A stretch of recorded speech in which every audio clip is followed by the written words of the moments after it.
Okay, so let me give you the question that we're going to focus on here.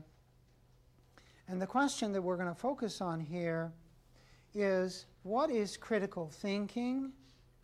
And why is it that, despite all these years of education, we have not yet seen fit to emphasize critical thinking in instruction as it presently exists? Given what critical thinking is, and by the way, what is it? Why haven't we brought it? Why haven't we brought it into the classroom? Why isn't it there? If it's such a good thing as we say it is, why wouldn't we have brought it in already? What is it that critical thinking is, and why have we resisted it, is the question that I'm asking. So let me begin that global question with, what is your understanding of what critical thinking is? Let's see if we can clarify that. How do you think, if I asked you to explain what critical thinking is very briefly, what would your answer be? Yes? Thinking about your thinking. Thinking about your thinking. Could you elaborate further on that, Ed, so that we can understand that a little more clearly? What do you mean, thinking about your thinking? Basically, overcoming your natural thought processes, not overcoming, but becoming aware of them. There's easy ways of doing things that you do subconsciously or not aware of. And that thinking about thinking will make you aware of patterns and thought processes, and then in that awareness you can self-assess. Okay, let's take that thought on Ed's part. Let me elaborate it in my own mind, see if I understand what Ed is saying. Ed is saying, if I understand Ed, all of us are engaged in various thinking at various points in time, but critical thinking focuses some thinking on our thinking in order to see what the patterns are in our thinking with a view potentially to correct those patterns, right? What were you going to say? Something very similar. But I was going to say that critical thinking, as I've come to understand it, is thinking about our thinking and then going on to have some control over that thinking to construct meaning with the new insight that we have. Okay, let me see if I understand that. So you're adding something to what Ed has said. Ed has said we're going to look at our thinking, try to see patterns in our thinking, and you're saying with the objective of taking charge of our thinking. Let's take that idea and pursue it a little further. What does it mean to you to take charge of your thinking? Have any of you ever done this, and could you describe what you did when you did this? Could you, Tom? Are you looking for a personal example? Yes. All right, when I decided to question the assumptions and the worldview of my wife's pastor, and in a sense it was a pattern of disconnecting myself from his mental structure and then operating within a certain, I guess you would call them paradigms, figuring out whether or not my mental structure fit with his, whether it was complementary or contradictory. When I found it to be opposing, then I felt like I was autonomous and could think for myself and didn't have to buy into the assumptions or presuppositions of his way of thinking. Okay, let me see if I understand that. So you're saying, here I am, I'm hearing somebody else's voice, in this case it happened to be your wife's pastor, and you're wondering how to relate to that thinking. So you think about that thinking, and you clarify precisely what that thinking is saying, what it is assuming. You very carefully compare it to your own, and then you see more clearly whether you want to adopt or reject part of that thinking. PJ, what were you going to say? Critical thinking deals with the discipline that one has to impose on oneself. as you're continuing with the thought process, to ask the questions, how is my thought process being accurate, or what is the depth of it?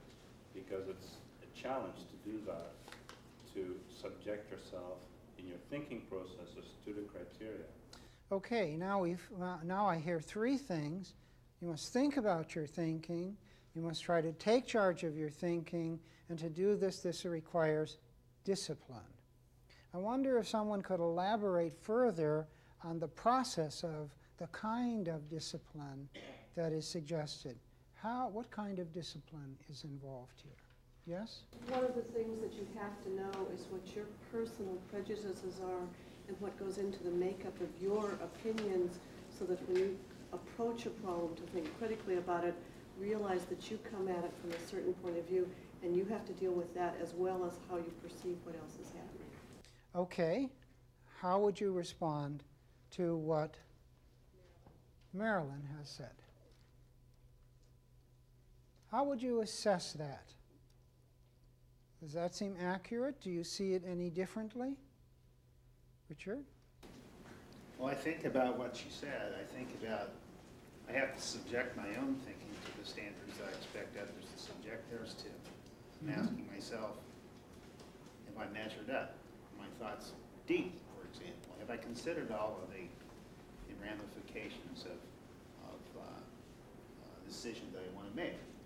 And I think that knowing for myself that I've evaluated my thinking gives me confidence that my thinking is right. Okay, Marilyn, would you comment on Richard's thinking? Is he making a different point than you're making, or adding on to your point? How do you see that? I see him as adding on to basically what I said, because I'm bringing more emotion into it and you're bringing more logical behavior into it. But everybody's perceptions are based on a basis of emotion and past experiences. So that's a slightly different, it's the same kind of thing that you have to examine yourself before you can respond to someone else. Okay. Now, how would the rest of you characterize critical thinking in the light of what has been said so far? How would you relate your own understanding to it? Do you concur?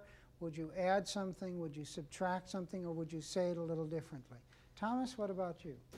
Well, I would agree with this Marilyn's idea, maybe that it's, and also with your comment about your wife's pastor, that when you hear somebody say something or you read something that someone wrote, it's not enough just to read it and then either forget it or try to memorize it or something like that.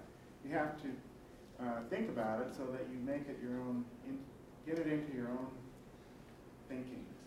And I think that you also, when you do that, you ask, well, do I agree or disagree with this? And if you have an opinion about it, you might say, well, now that I can figure out something about this and I can put it in my own words, or I can think of it on my own, maybe I agree with it, but I could be wrong. Okay, now I hear Thomas adding a couple of things to this.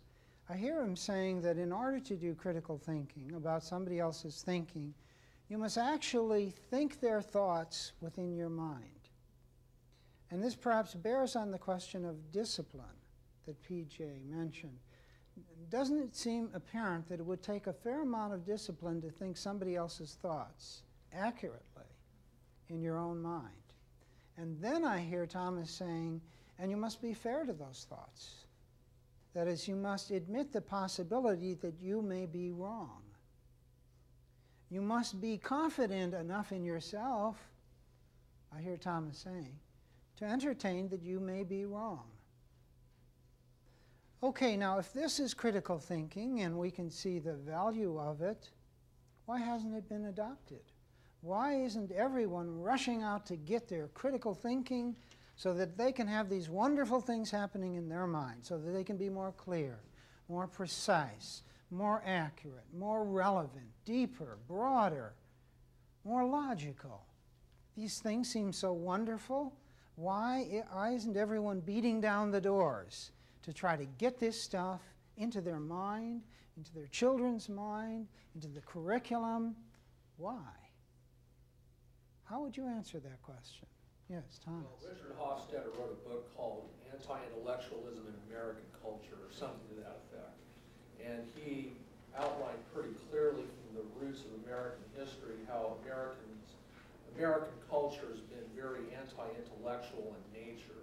There's been a heavy emphasis upon independence and autonomy, but respect for intellectual processes has not been a hallmark of our society.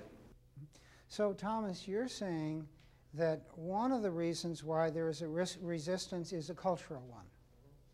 You're saying that part of our culture has not accentuated the value of these things. Correct. Okay, is this accurate? What do the rest of you think about that?